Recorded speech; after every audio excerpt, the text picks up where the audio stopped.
משחק הרגשות, הדרך הטובה ביותר. לגלות רגשות ולמצוא פתרונות.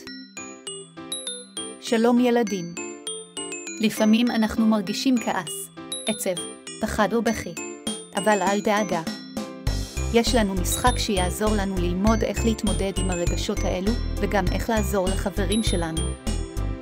קודם כל, נערבב את הקלפים שלנו. יש לנו קלפי רגשות, כמו כעס, עצב, פחד ובכי. ויש לנו קלפי הרגעה, כמו חיוך, חיבוק, דובי, פרח ונר.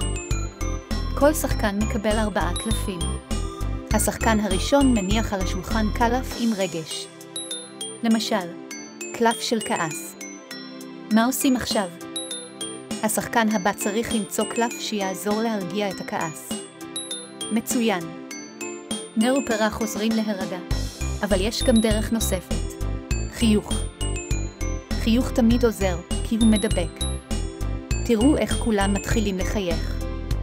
אבל אם אין לי קלף מתאים, אני לוקח קלף חדש מהקופה ומחכה לתור הבא.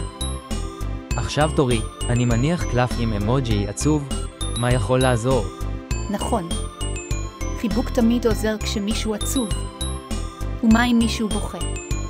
מצוין. קישו כדי לנגב את הדמעות ולעודד את החבר. ומה אם מישהו מפחד? דובי מחבק עוזר להרגיש ביטחון ולהתגבר על הפחד.